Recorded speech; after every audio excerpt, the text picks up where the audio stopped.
Alhamdulillah wassalatu wassalamu ala Rasulillah wa ala alihi wa sahbihi wa man tabi'ahum bi ihsanin ila yaumidin, amma ba'd. Kaum muslimin dan muslimah rahimani wa rahimakumullah. Kembali kita lanjutkan membaca dan mentelaah Ad-Durratul Fadah Syarhun Nubdah karya Syekh Labib Najib Abdullah hafizallahu ta'ala. Kita masuk pada sifatus salati, tata cara salat. Wa sifatus salati ayakula, tata cara salat dimulai dari seorang muslim mengucapkan dengan lidahnya, dan ini dianjurkan dan telah kita bahas di pertemuan yang lewat. Pendapat-pendapat para ulama Syafi'iyah seputar melafalkan niat. Istihbaban, hukumnya dianjurkan agar lidah membantu hati.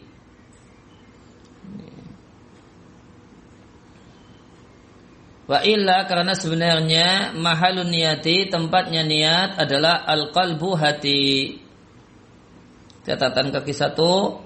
Dan niat itu memiliki 7 ketentuan yang semuanya terkumpul dalam perkataan seorang pembuat nazam, haqiqatun, hukmun, mahalun, wa zamanun. Ada pembahasan tentang hakikat niat, hukum niat, tempat niat yaitu hati, waktu niat yaitu pada awal gerakan, kaifiyatun, tata cara, syartun, syarat niat, wa maksudun, dan maksud niat, hasanun, atau hal yang bagus. Maka seorang musalli mengucapkan, dan ini hukumnya dianjurkan menurut al-mu'tamad dalam madhab, usalli fardhu subhi, saya salat fardhu subuh. Dan ini yang wajib, kemarin telah kita bahas, adalah dalam salat fardhu ada niat berbuat, kemudian muayyan, ta'yin, subuh, duhur, dan yang lain atau yang lain, kemudian fardiyah, penegasan kalau itu fardu. Adapun raka'ataini lillahi ta'ala, maka ini tidaklah niat. Namun ini satu hal yang dianjurkan. Saya mau sholat fardu subuh 2 rakaat karena Allah Ta'ala, masalan misalnya. Jika statusnya adalah makmum, maka wajib berniat sebagai makmum. Dan jika musafir dan sholatnya diqashar semacam dhuhr dan asar, maka harus pasang niat jamaah. Yang penting adalah makmum berniat sebagai makmum. Kecuali untuk sholat Jumat atau semisal sholat Jumat. Dan imam berniat wujuban, wajib berniat sebagai imam untuk semacam sholat Jumat.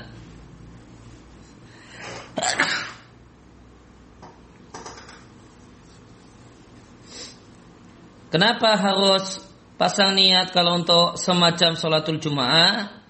Li'anal jama'ata fiha syarton, karena berjamaah sholat semisal sholat Jumat adalah syarat sah. Maka niat sebagai imam itu hanya wajib untuk sholat-sholat yang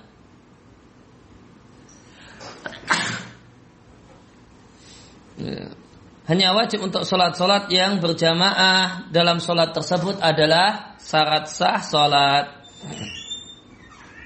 Catatan kaki 3 atau catatan kaki 2, sholat yang wajib padanya niat sebagai imam itu 4.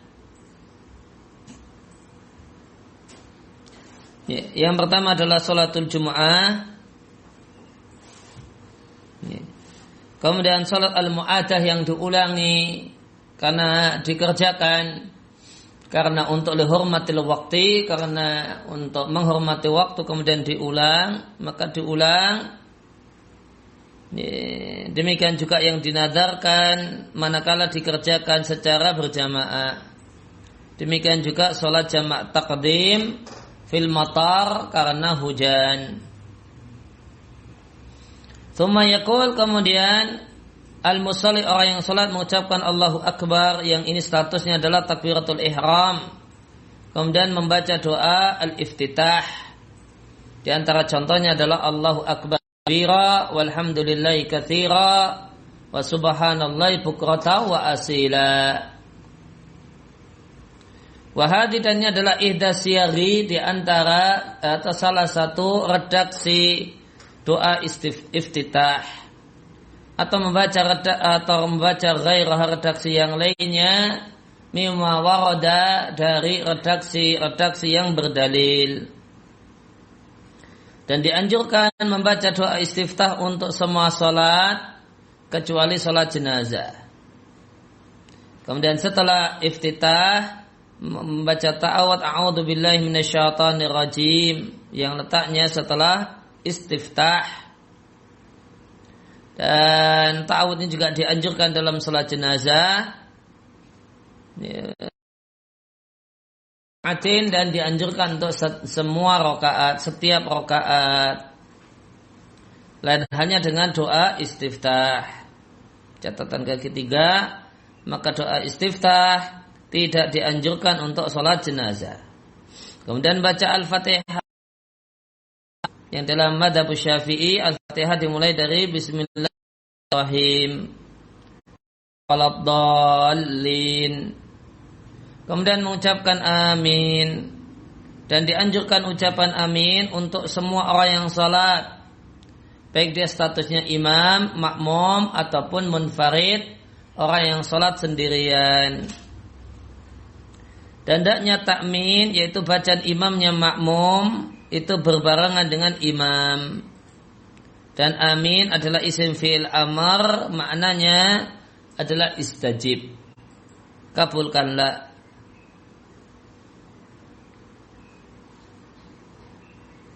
Kemudian mengucapkan Bismillahirrahmanirrahim, catatan kaki 4. Dan basmalah adalah ayat untuk semua surat kecuali surat Taubah. Dan baca qul huwallahu ahad misalnya sampai walam yakul lahu kufuwan ahad. Wala tustahabbu, dan tidak dianjurkan membaca surat setelah Al-Fatihah untuk salat jenazah. Kemudian setelah membaca Al-Fatihah dan surat, tsumma yukabbiru raki'a, kemudian baca takbir raki'an dalam keadaan rukuk, kemudian bertakbir untuk rukuk, qailan sambil mengucapkan hina hawihi, ketika bergerak menuju rukuk, mengucapkan Allahu Akbar. Maka Allahu Akbarnya itu diucapkan saat bergerak atau dalam proses bergerak. Kemudian mengucapkan ketika rukuk subhana rabbiyal azim wa bihamdihi salasan, sebanyak 3 kali. Wahada, dan ini adalah bagian dari sunnah hayat. Thumma, kemudian mengangkat kepala sambil mengucapkan sami'allahu liman hamidah. Bacaan sami'allahu liman hamidah ini namanya bacaan at-tasmi'. Dan dalam mazhab Syafi'i bacaan tasmi' itu dibaca oleh semuanya, baik dia imam, makmum ataupun orang yang salat sendirian. Lain hanya dalam mazhab Hambali. Maka dalam mazhab Hambali yang membaca tasmi' hanya imam dan orang yang salat sendirian. Makmum tidak membaca tasmi'. Namun langsung Rabbana walakal hamdu. Jadi kalau dalam mazhab Syafi'i, 3-tiganya membaca bacaan at-tasmi', baik imam, makmum ataupun orang yang salat sendirian. Faidan tasaba qa'ima, jika telah tegak berdiri dalam posisi i'tidal, kemudian membaca Rabbana walakal hamdu hamdan katsiran thayyiban mubarakan fih mil'as samawati wa mil'al ardi wa mil'a ma syi'ta min syai'in ba'du. Wa yazidu fi tsaniyati, dan ditambahkan kalau rakaat kedua salat subuh, fi tsaniyati subhi, dalam rakaat kedua salat subuh, al-kunuta, bacaan kunut. Allahumma dini fi man hadait, wa afini fi man afait, wa tawallani fi ma tawallait, wa barik li fi ma atait, wa qini syarra ma qadait, fa innaka taqdi wa la yuqda alaik, wa innahu la yadhillu man walait, wa la ya'izzu man adait, tabarakta rabbana wa ta'alait, falakal hamdu ala ma qadait, astaghfiruka wa atubu ilaik, wa sallallahu ala sayyidina Muhammadin nabiyil ummi, wa ala alihi wa sahbihi wa sallim. Atau wasallam. Kemudian ada catatan kaki 5, faedah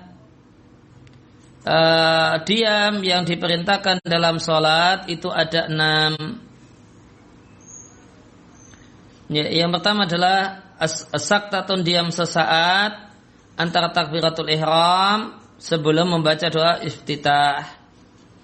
Kemudian diam sesaat antara doa iftitah dan ta'awud. Diam sesaat antara ta'awud wal fatihah dengan membaca al-fatihah, atau untuk orang yang tidak membaca al-fatihah adalah gantinya al-fatihah. Dan diam sejenak antara dhalin dan amin. Diam sejenak antara amin dan surat. Kemudian saktatun, diam sejenak antara surat dan ruku'. Nah, berapa lamakah diamnya? Wa kulluha biqadri subhanallahi. Semua diam tadi kurang lebih cuma seukur membaca subhanallah. Artinya singkat sekali.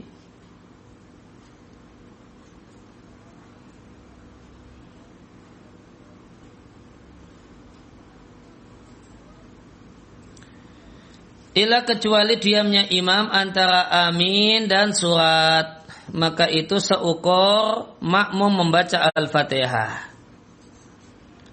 Wal aula, dan yang lebih baik lil imam, bagi imam ketika diam tersebut menyibukkan diri hina idzin, pada saat diam yang lama antara amin dengan surat. Ya, imam makmum membaca al-fatihah, sedangkan imam menyibukkan diri dengan doa au qiraatin, atau membaca secara sir, dan membaca Al-Quran itu yang lebih baik. Wahina idzin, dan pada saat itu, sehingga tasmiyatu dzalika sukutan, menamainya dengan nama diam itu cuma bihasabi dzahiri faqat, itu cuma kelihatannya saja. Namun perlu diketahui bahwasanya hadis yang menunjukkan bahwasanya imam dianjurkan untuk diam yang lama sebelum membaca surat, hadis-hadis yang dhaif.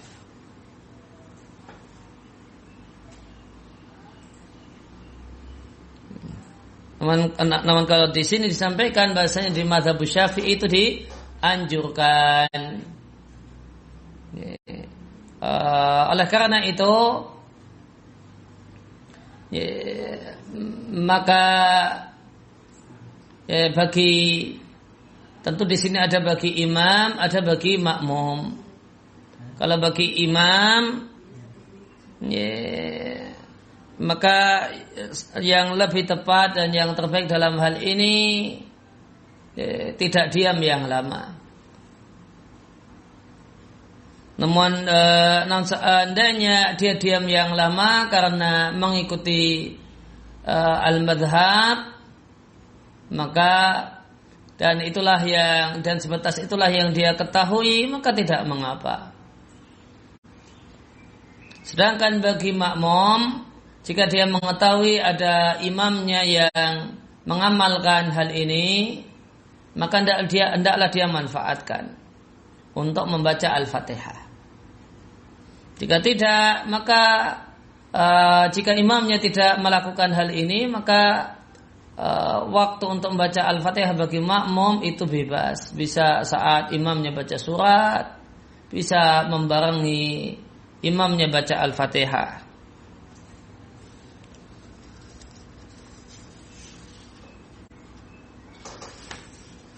Nah, kemudian selanjutnya di halaman 52, kemudian bergerak untuk sujud sambil mengucapkan Allahu Akbar. Kemudian mengatakan dalam sujudnya Subhana rabbiyal a'la wa bihamdihi salasan sebanyak 3 kali. Dan dianjurkan al-iktsaru minad du'a, memperbanyak doa ketika sujud.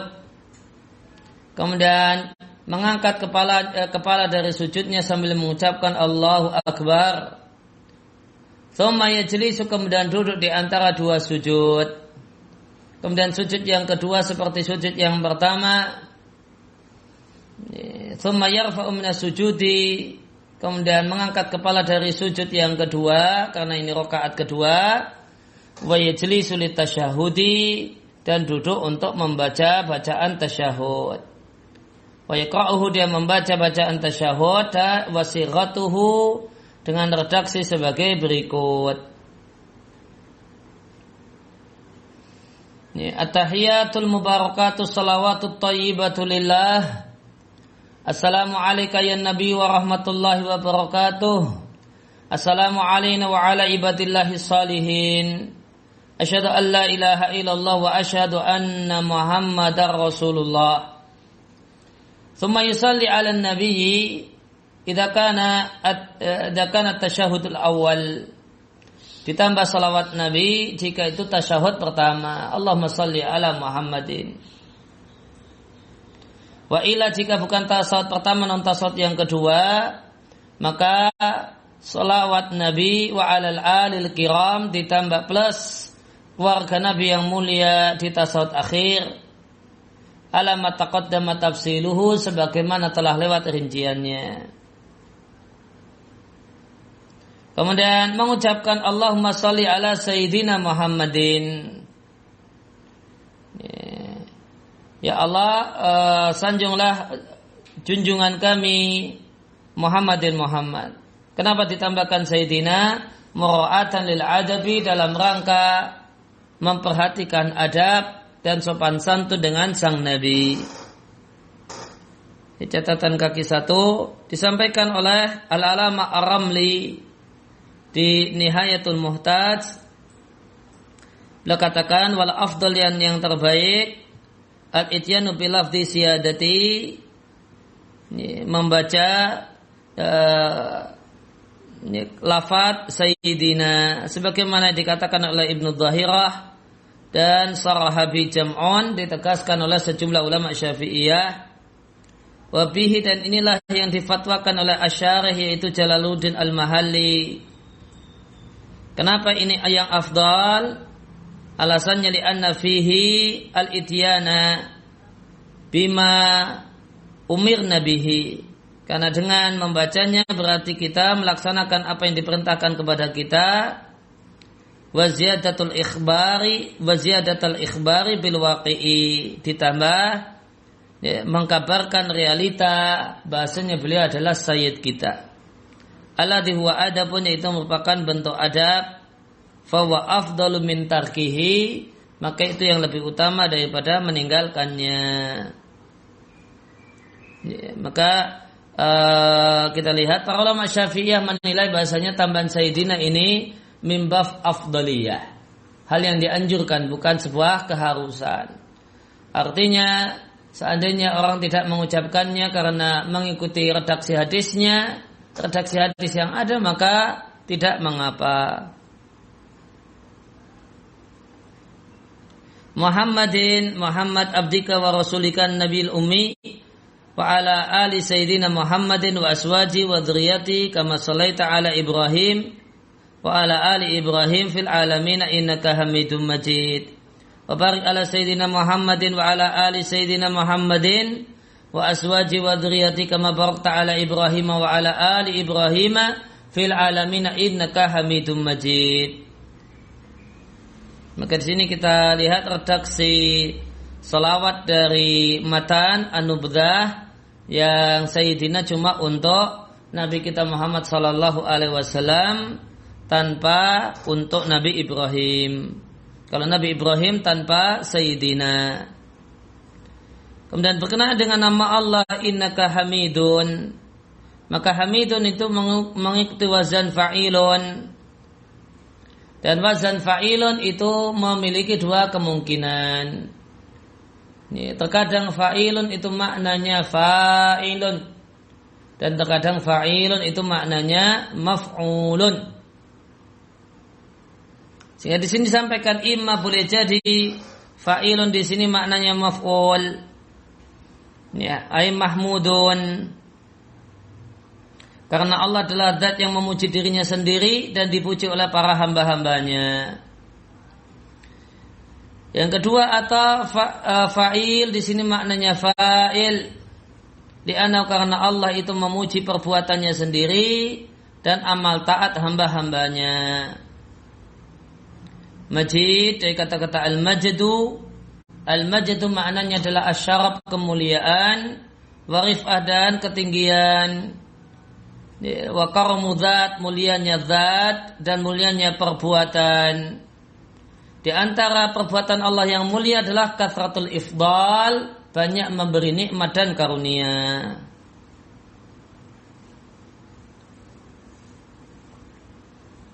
Kemudian berdoa, Allahumma ighfir lima qaddamtu wa ma akhartu wa ma asrartu wa ma a'lantu wa ma asraftu wa ma anta a'lam. Antal muqaddim wa antal muakhiru la ilaha illa anta. Kemudian Allahumma inni a'udzubika min adzabi jahannam wa min adzabil qabri wa min fitnatil mahya wal mamat wa min fitnatil masihid dajjal wa minal ma'tham wal minal ma'thami wal marram. Wa minal ma'thami, ya Allah, aku berlindung kepadamu dari dosa, wal marram, dan punya hutang. Kalau bisa tidak punya hutang. Summa yaltafitu, kemudian menoleh ke kanan sambil mengucapkan assalamualaikum warahmatullah. Summa yasaran, kemudian ke kiri qailan sambil mengucapkan assalamualaikum warahmatullah. Wallahu a'lam.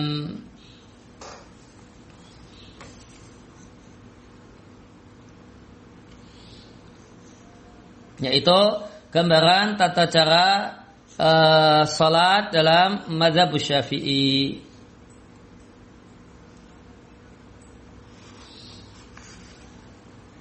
Nah, kemudian kita masuk di halaman 54 tentang salatul jamaati, salat berjamaah.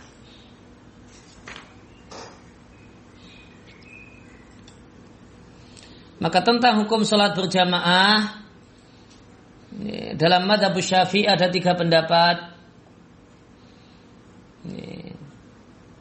Pendapat yang dinilai adalah pendapat yang mu'tamad, pendapat yang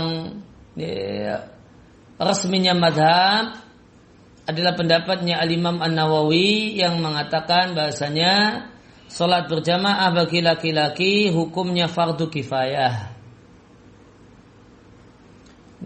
Kemudian pendapat yang kedua adalah pendapat Al-Imam Ar-Rafi'i yang menilai bahasanya salat berjamaah itu hukumnya sunnah muakkadah. Kemudian yang ketiga adalah pendapat sebagian al-ashab, para ulama Syafi'iyah senior semacam Ibnu Munzir dan yang lain, yang mengatakan bahasanya salatul jamaati hukumnya adalah fardu ain. Maka siapa yang berkeyakinan bahwasanya salat berjamaah itu fardu ain, dia tidaklah keluar dari al-madzhab Syafi'i. Karena di antara pandangan ulama Syafi'iyah adalah pandangan yang mengatakan bahasanya salat berjamaah bagi laki-laki hukumnya fardu ain.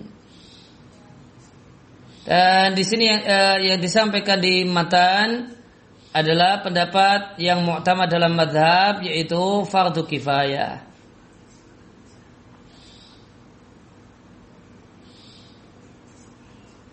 Watajibu, dan wajib ala rijalil balighin, untuk laki-laki yang baligh dan merdeka, di salat 5 waktu wajib salatul jamaati, mengerjakan salat berjamaah.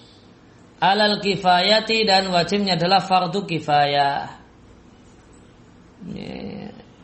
Maka jika kondisi normal, tidak karena kena wabah corona atau yang lainnya, maka semestinya di setiap kampung itu di sholat 5 waktu harus ada jamaah. Harus ada jamaah, tidak boleh sholat duhur, tidak ada yang adzan, tidak ada yang di masjid sama sekali. Ini, karena berarti fardu kifayah belum dilaksanakan. Ai fardu kifayatin artinya sholat berjamaah itu fardu kifayah. Dan fardu kifayah adalah muhimmun, satu hal yang penting yang syariat bermaksud husulahu, terwujudnya perbuatan tersebut lihat secara spesifik li fa'ilihi, pelakunya. Yang penting ada perbuatan ini dilaksanakan siapapun yang melakukannya. Sedangkan dalam salatul Jumu'ah maka jamaah itu fardu ainin, fardu ain. Sedangkan berjamaah untuk semisal salat Idul Fitri dan Idul Adha. Maka kalau Idul Fitri Idul Adha, ya, maka boleh salat ain sendirian tanpa berjamaah. Demikian juga kusufain, gerhana matahari dan rembulan. Dan berjamaah hitungnya adalah mubah, boleh untuk sholat rawatib. Dan selayaknya tidak dirutinkan dan dibiasakan. Kadang-kadang sholat sunnah atau sholat semisal rawatib dilakukan dengan berjamaah, hukumnya boleh.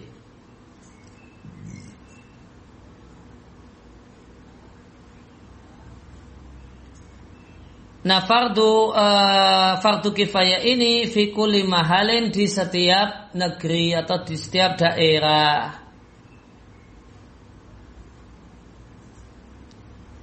Nah, tolak ukur fardu kifayah sudah terlaksana itu seperti apa? Tentu kan ada patokannya, perlu patokan. Ini fardu kifayah sudah terwujud ataukah belum? Ya, maka di sini sampaikan di Ad-Durrah Al-Fadah disampaikan patokannya. Bihaisu yadharu syi'aru biiqamatiha. Dengan terlihatnya syiar ditegakkannya salat berjamaah. Jadi kalau jamaah di kampung tersebut cuma sedikit, ini kampung yang ramai, namun yang di masjid itu cuma 2 orang, 1 imam 1 makmum. Nah, apakah ini sudah terwujud? Apakah sudah terwujud syiar salat berjamaah di kampung itu? Tentu jawabannya belum. Maka berarti fardu kifayah belum dilaksanakan. Maka seandainya ini untuk kondisi normal, seandainya masyarakat melaksanakan sholat berjamaah di rumahnya masing-masing, lam yaskut fardul kifayati anhum, maka fardu kifayah belum gugur dari mereka.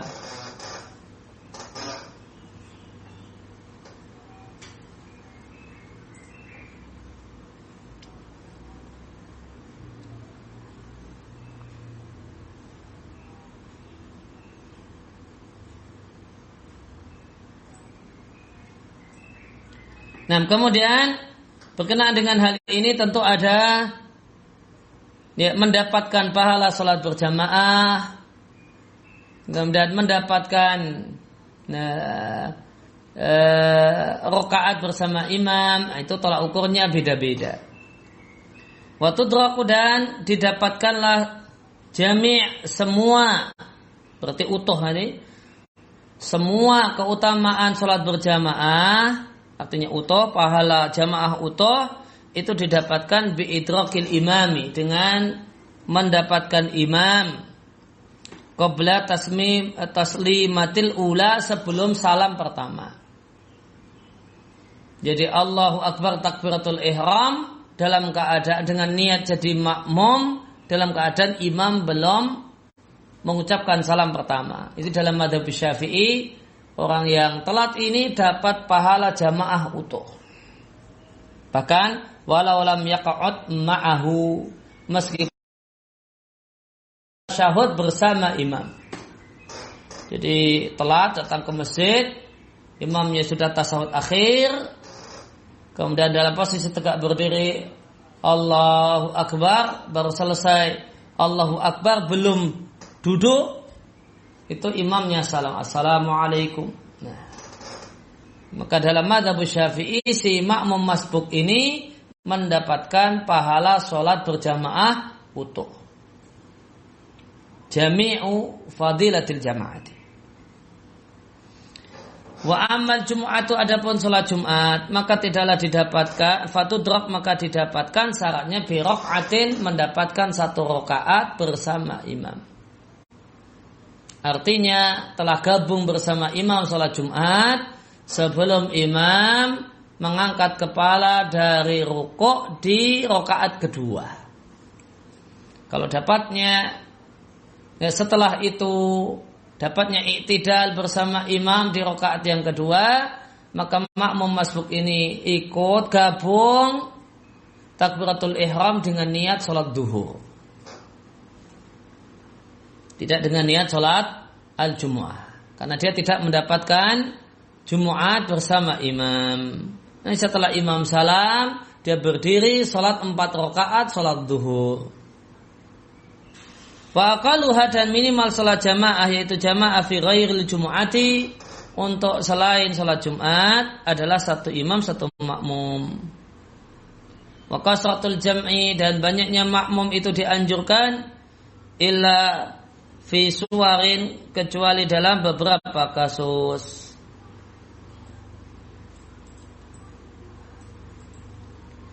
Ya, tadi disampaikan telah mendapatkan pahala sholat berjamaah dengan mendapatkan imam sebelum salam pertamanya imam. Apa tolak ukur salam pertamanya imam? Catatan kaki 1, selama imam belum mengucapkan mim dari assalamualaikum. Jadi selesai takbiratul ihram, itu imamnya baru mengucapkan assalamu. Jadi ini si masbuk yang datang ini selesai dia berdiri di shaf, berdiri tegak, Allahu Akbar. Nah, Allahu Akbar itu bareng dengan mim di assalamu. Nah, itu masih dapat pahala jamaah. Karena selama belum imam mengucapkan mim dari assalamualaikum. Fa'idha tamma, maka jika telah selesai taharrumuhu, taharrum itu membaca takbiratul ihram, qabla nutqi biha, sebelum imam mengucapkan huruf mim di assalamualaikum, sahha iqtida'uhu, maka sah statusnya sebagai makmum. Wa adraka fadilatal jama'ati, dia mendapatkan fadilah dan pahala salat berjamaah, meskipun wa in kana thawabuhu tuna thawabi man adrakaha min awwaliha ila akhiriha, meskipun pahalanya tentu di bawah pahala makmum yang mendapatkan jamaah dari awal sampai akhirnya. Ini sebagaimana di Minhajul Qawim, dikutip dari kitab Minhajul Qawim.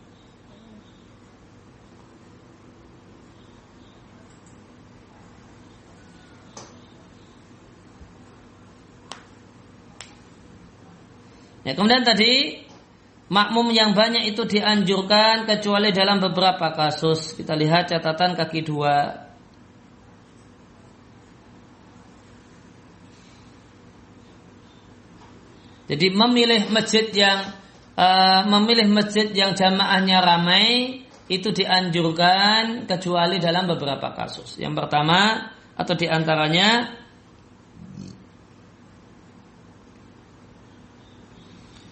idza kana al-imamul jama'atil katsiri, jika imam sholat jamaah yang masjidnya ramai itu adalah imamnya fasik.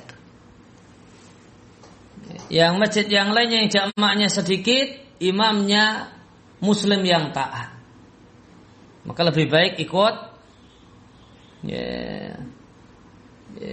masjid atau ikut masjid yang jamaahnya sedikit. Di masjid itu jamaahnya ramai, kenapa? Karena imamnya merdu.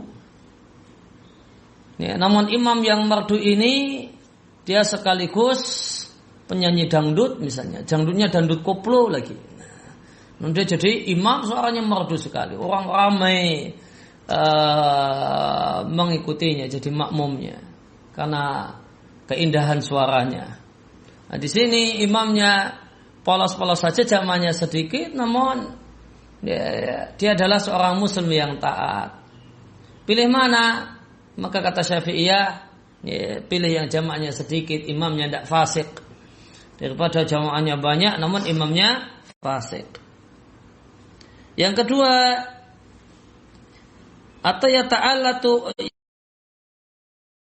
jama'atu qalilatun, atau masjid yang dekat rumah itu jadinya ya ta'atal kosong, yang jamaahnya sedikit, karena mereka orang-orang tidaklah hadir kecuali jika dia hadir. Kenapa? Karena dia muadzin. Ini ada orang, dia statusnya muadzin, baik resmi atau muadzin resmi ataukah tidak resmi. Yang jelas kalau dia adzan nanti ada orang yang datang. Kalau dia tidak adzan, tidak ada orang yang datang di masjid dekat rumahnya. Namun kalau dia adzan, ya yang datang paling 5, mentok 10 gitu. Ada masjid yang ramai, jamaahnya ratusan. Agak jauh, jamaahnya banyak sekali. Nah, untuk si muadzin ini yang lebih afdal bagi dia adalah masjid dekat rumahnya yang jamaahnya sedikit, yang jika dia datang ke masjid maka orang-orang pada datang ke masjid meskipun tidak banyak. Daripada dia itu lebih afdal di masjid tersebut daripada pergi ke masjid yang jamaahnya ramai dengan dampak masjid dekat rumahnya itu jadi kosong.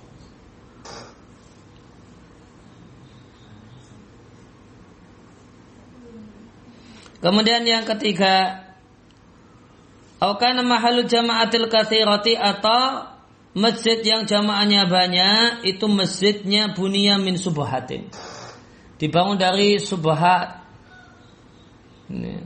atau bahkan suruhnya dibangun dan dibangunkan oleh bank ribawi misalnya, seluruhnya utuh dibangunkan oleh bank ribawi. Itu namun jamaahnya banyak. Fal jamaah atau afdal suwari, maka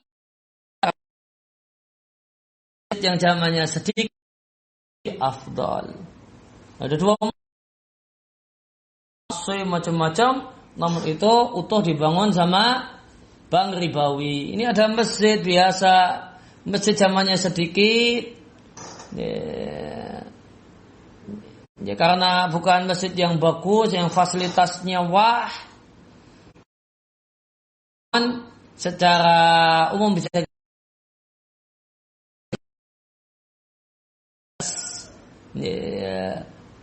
jelas sumbernya. Nah, ini lebih afdal ke jamaahnya yang jumlahnya yang sedikit daripada yang jamaahnya ramai namun masjidnya bermasalah.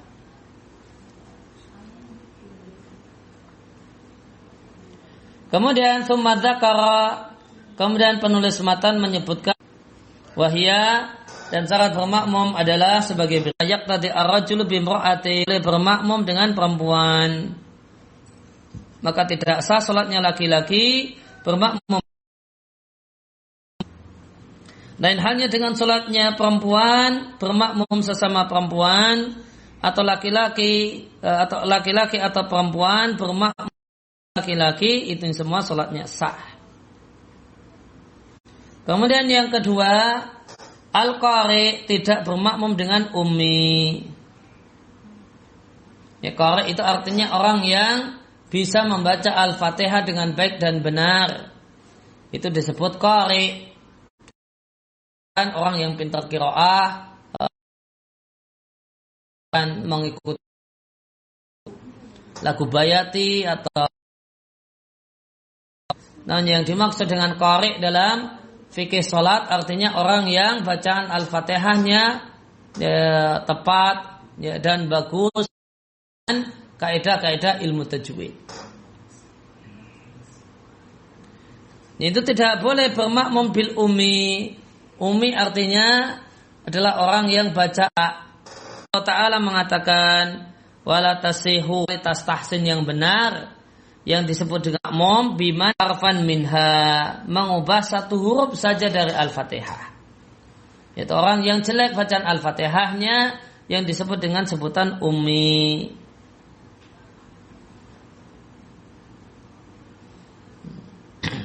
Karena jika ada makmum yang itu qari, maka hendaklah dan semestinya dialah yang jadi imam.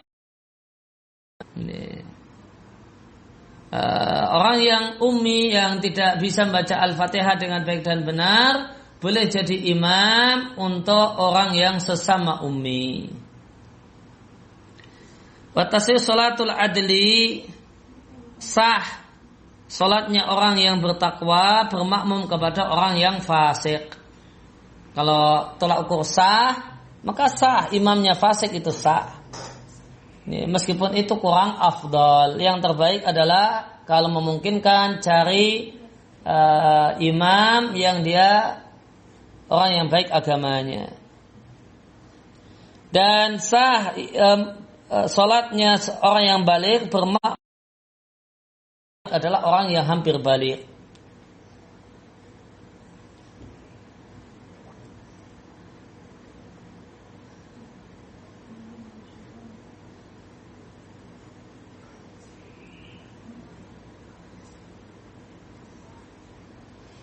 Kemudian yang ketiga, di antara ketentuan alla ya'taqida al-mu'mumu, makmum tidak meyakini wujuba qada'i salati 'alal imami, bahasanya imamnya wajib mengqadha salatnya. Maka ketika makmum berkeyakinan bahasanya salat imam ini harus diqadha, harus diulang, maka si makmum ini tidak boleh makmum dengannya. Fakta salati, mengulang kembali salatnya. Contoh, orang yang wajib mengulang kembali salatnya adalah kamutayammimin asin bisafarihi. Semacam orang yang tayammum dalam keadaan dia bermaksiat dengan safarnya. Padahal kalau dia asin bisafarihi, maka dia tidak boleh tayammum. Karena itu rukhsah dan tidak ada rukhsah untuk asin bisafarihi. Wa mutayammim karena wa mangka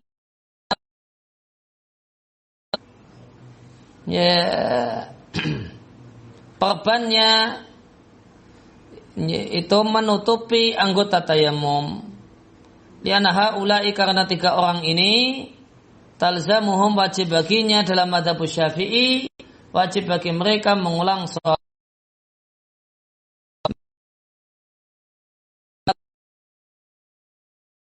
walau kana al-ma'mum, meskipun si makmum itu semisal dengan imam. Maka dikatakan tidak. Maka disampaikan dan disebutkan contoh orang yang punya kewajiban dari belakang orang wajib sholat, ya, namun dalam madzhab mu'tamad, dalam madzhab Syafi'i, orang ini setelah perbannya terbuka dia wajib mengulang dan mengqala perbannya itu di anggota tayammum. Itu mu'taluka, kemudian diperban, dan ini ada di anggota tayamum. Maka selama dia pakai perban, dia sholat seperti biasa. Semua sholat tersebut qadha setelah perbannya bisa dilepas dan dia toharah secara normal. Ini mu'tamad dalam, meskipun dalam masalah ini Imam Nawawi punya ikhtiyar yang mengatakan orang ini tidak perlu mengulang salatnya dan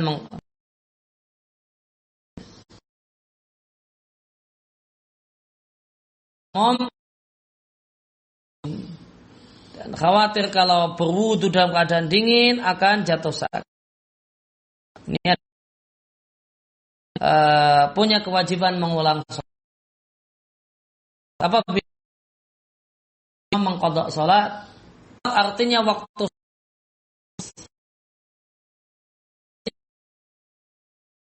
salat itu badan terasa ges macam itu, tayamum untuk salat subuh.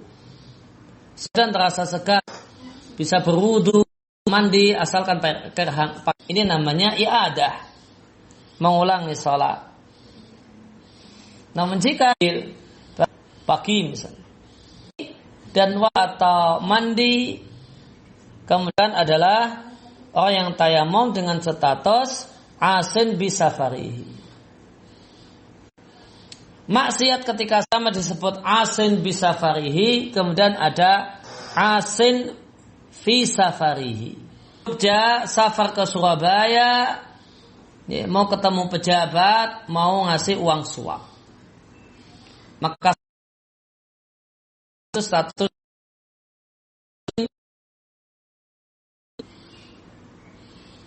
ya, kaidah dalam mazhab Syafi'i atau bahkan ini jumhur, ya, tidak ada rukhsah, tidak boleh rukhsah diambil oleh asin bisafarihi. Ya, ini kaidah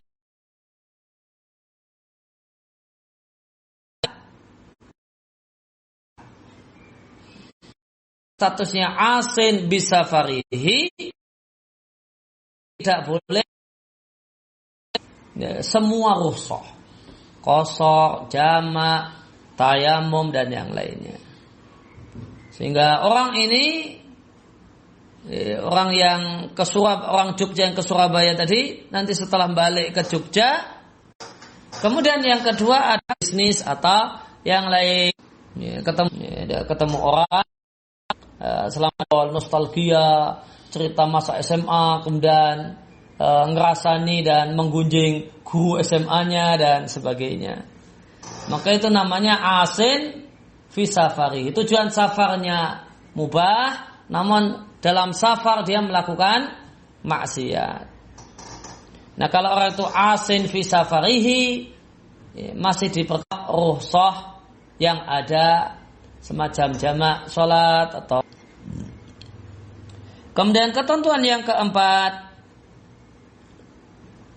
alla ya'lamal ma'mumu, makmum tidak mengetahui batalnya salat si imam.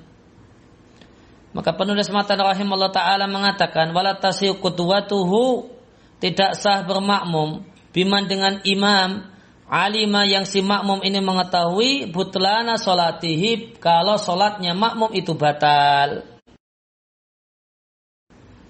Bimatafaqa, dengan pembatal yang kedua itu sepakat binahwi hadasin, semacam hadas. Jadi makmum itu tahu kalau imamnya itu tadi kentut sebelum sholat. Namun si imam boleh jadi lupa kalau dia tadi habis kentut belum wudu lagi. Nah, makmum yang tahu atau calon makmum yang tahu ini imam saya baru saja kentut dan dia belum wudu lagi, maka tidak boleh bermakmum dengan orang ini.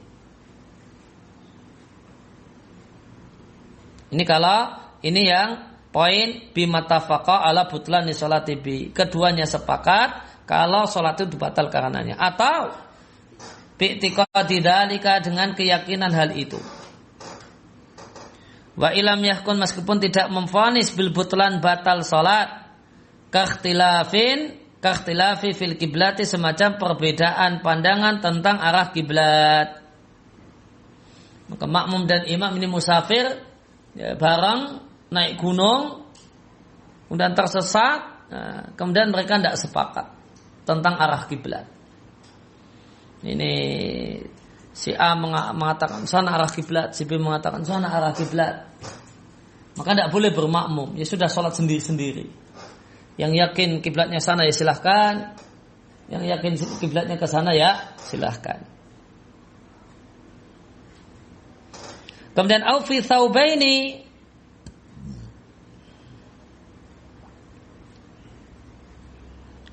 atau ini, tentang dua kain, ya, imamnya memakai dua kain, yang satu suci, yang satu mutanajisun, najis. Maka dia tahu imamnya ini pakai sarung dan bajunya suci, namun sarungnya najis. Maka tidak boleh bermakmum dengannya. Wakadzalika demikian juga la yasihu, tidak sah al-iktida'u bermakmum biman dengan imam qoma ila rakaatin khamisatin, yang berdiri menuju rakaat kelima. Jadi imamnya karena lupa sholat duhur 5 rakaat, sholat asar 5 rakaat, atau sholat isya 5 rakaat. Maka makmum yang tahu kalau dan yakin ini melaksanakan rakaat kelima, maka wajib bagi makmum yang yakin itu tidak ikut si imam. Jika dia nekat ikut si imam, sholatnya makmum ini batal semua.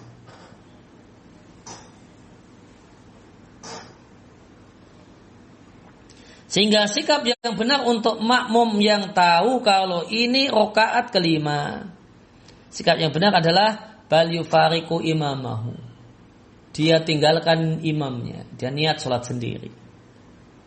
Ya, sudah, kemudian dia tasahud akhir, niat sendiri, kemudian salam sendiri. Biarkan imamnya berdiri menuju rakaat kelima. Atau yang tadiruhu, saya duduk nunggu imamnya sampai imamnya nanti tasahud, kemudian salamnya bareng si imam.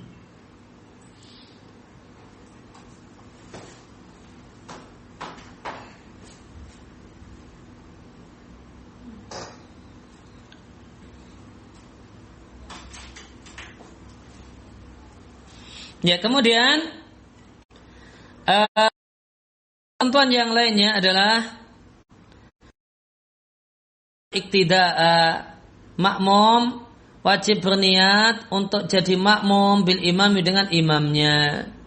Inilah yang diungkapkan oleh penulis matan rahimallahu taala dengan beliau katakan wa yustaratu ayan wal iktida'a bil imami, dan disyaratkan si makmum berniat untuk mengikuti imam.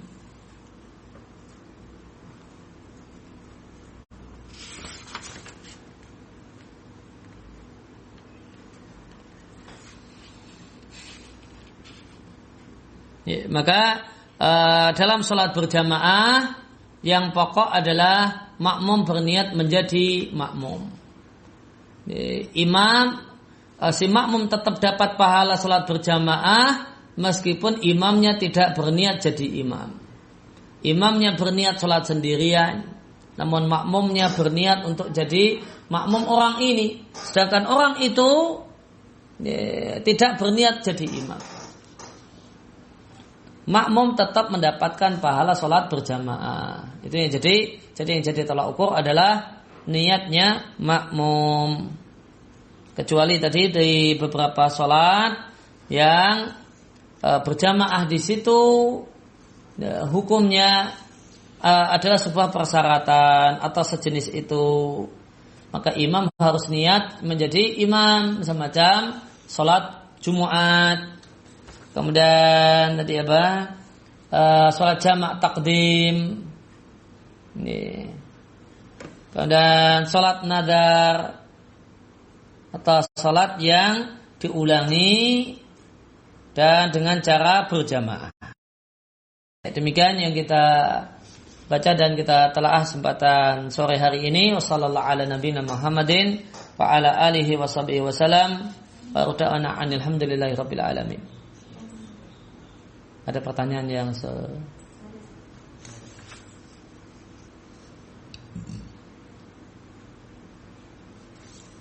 Ya. Assalamualaikum Ustaz. Waalaikumsalam warahmatullahi. Izin bertanya, jika surat yang dibaca setelah Al-Fatihah tidak dimulai dari ayat pertama, apakah disunahkan membaca basmalah juga? Pendapat yang tepat yaitu pendapat jumhurul fuqaha, kalau ayat yang mau dibaca tidak dari awal surat, maka cukup kalau ini misalnya di luar salat, cukup ta'awud kemudian langsung baca. Sehingga kalau ini di dalam salat, karena orang tentu sudah ta'awud di awal Al-Fatihah, maka berarti langsung baca ayat saja. Namun seandainya ya baca bismillah terlebih dahulu juga tidak mengapa. Ustaz, hukum sholat berjamaah di masjid bagi awat, apakah sholat di rumah dapat pahala seperti iwan berjamaah di masjid? Wanita muslimah yang afdal adalah sholat di rumah, dan sholatnya sendirian di rumah itu jauh lebih afdal daripada dia sholat berjamaah di Masjid Nabawi dan imamnya adalah Nabi. Artinya pahalanya lebih besar. Maka yang pahalanya lebih besar bagi wanita adalah sholat berjamaah, adalah sholat di rumah meskipun sendirian. Nah, Bismillah. Bagaimana kalau kita singgah di suatu masjid yang ternyata imamnya kurang bagus bacaan Al-Fatihahnya, seperti salah dalam membaca tasbih? Apakah yang harus kita lakukan jika sudah terlanjur bermakmum? ya, imamnya menghilangkan huruf tasydid di suratul Fatihah, maka ini merusak bacaan Al-Fatihah. Begitu tahu, maka niat sholat sendiri. Ya, dia putus niatnya bermakmum dengan imam tersebut. Nah, sudah? Ada lagi? Ya. Bagaimana jika di sebuah masjid ada tradisi menjadi imam yang paling dan kita Yang lebih dilihat kualitas